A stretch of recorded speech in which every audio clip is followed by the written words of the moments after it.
Welcome to the wonderful world of metadata. Now, I know that there are some of you that are probably not thrilled about the content of this particular unit, thinking that metadata is a little bit tedious and boring and technical. And those things could be true, but metadata is also incredibly useful and, believe it or not, occasionally fun. So hopefully I can convert you over to be a fan of metadata. This video is just a short introduction to what metadata is and show you how to find it and locate it inside of Lightroom. Lightroom isn't the only place where you can check metadata. There's other programs where you can look at metadata, but we're going to focus on Lightroom right now. So if you're looking for metadata, you're going to go to the library. I'm selected an image, so I'm showing the metadata for this particular image. Go down past the histogram. I'm just closed all of these up, quick develop keyword and keyword list, and then down to where it says metadata. Now, there's a little thing over here that you can play with. It's got more options than I want you to worry about. If you first come into it, it's probably going to be at this default. And the default is giving you sort of a selection of highlights of metadata. Metadata, by the way, is information about information. So all of this is information that is stored in this file. It's actually embedded into the file, so we don't have to write it down anywhere. And this is information that either came in with the camera or that we added later. So this is a sort of the default, actually sort of compresses it, gives us the highlights. But I want to, just for a second, break this down. I want to look at EXIF and IPTC. We'll look at them both together, and you can see that now we have quite a long menu of options, but a bunch of blanks, and I'll explain why that is in a bit. Now let's break it down a little bit further. Let's go to EXIF. Now, in the unit, I give you the actual meaning of the acronym EXIF and IPTC. Don't stress over that a whole lot. I give them to you because somebody is going to ask me. But the actual acronym breakdown doesn't help you to understand metadata anymore. As a matter of fact, it probably makes it worse. Because all of these are code types, files and codes that were created by engineers to do different functions in software. We don't need to understand how they work. The acronyms just tell us who made them. And that's also why they sometimes overlap a little bit.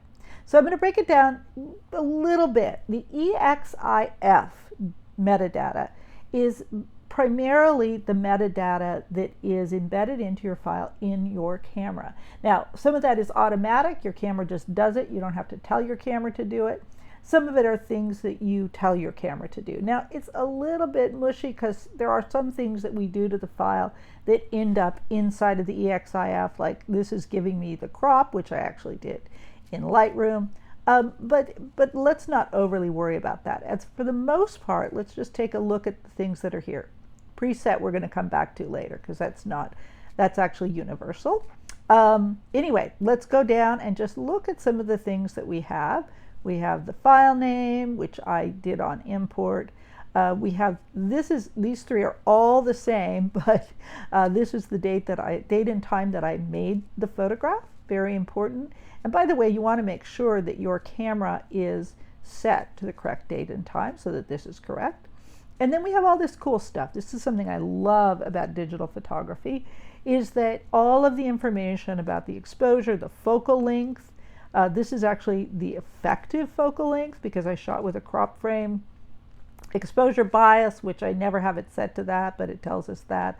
ISO, I did not use a flash. I put it on manual, very handy for your teacher to know. I was on the metering of spot meter, my camera. Oh my goodness, the serial number of my camera, the actual lens that I used, the artist, which I put this in, and the software. So all of this stuff goes into the file. All of this information is in the file when you get there.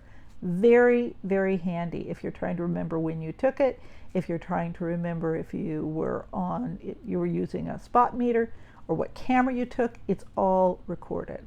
Okay, well, let's go briefly to IPTC so you can see the difference.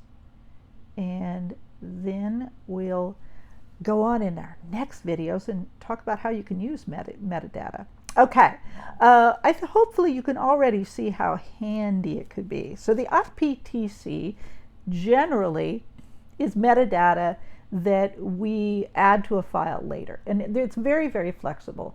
The EXIF, some of that is metadata that you really can't change or control. You can strip it, but you can't modify it because it's part of the way the file was made.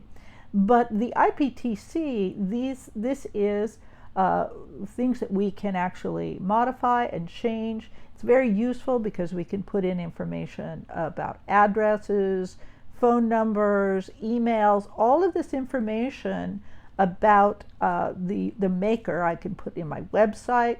All of that can be in there. Now, there's a lot of blanks down here in this file, and that's because for the most part, there's so many options in the EXIF that I don't even use all of it. I do create a copyright, and I do that as a preset, which I'll show you in the next video. But a lot of these things are designed for very particular uses. If files are going to change hands and you need to offer directions, or you need to make sure it stays identified, all of these things are very, very useful. And any of this, if I wanted to put it in, for instance, if I wanted to title this, I could title it White-Fronted Geese, and I can do this at any point. There's a lot of different ways. I would generally do this after it came in, of course, rather than on import, but I could just put it in here. I can do it as a preset. I can do things individually or for a batch of photos. So it can be very, very handy. Okay, so let's actually go ahead and talk about presets, and then we'll get to the next video. So presets is what we're going to do in the next video. What you notice is that no matter which one of these I'm on, default, EXIF, or IPTC, this stays the same. And that's because I applied a preset when this file came in from into Lightroom. I went ahead and asked Lightroom to create a preset, and in this case I did it. There's a preset that I've made that gives it a copyright and a name. That's all I care about generally when I bring them in, but there are other things that you can do. We're going to talk about how to edit presets and create them in the next file, and how to use them when you import. So that is the basic thing. We're also going to get into keywords, which are a subset of metadata, and we'll talk about naming presets at all, which aren't technically metadata, but which are we approach in the same way. So I'm going to include this in the same module. Okay, so that is a basic introduction to metadata. I hope you're super excited. Come back to the next one so we can learn how to do presets.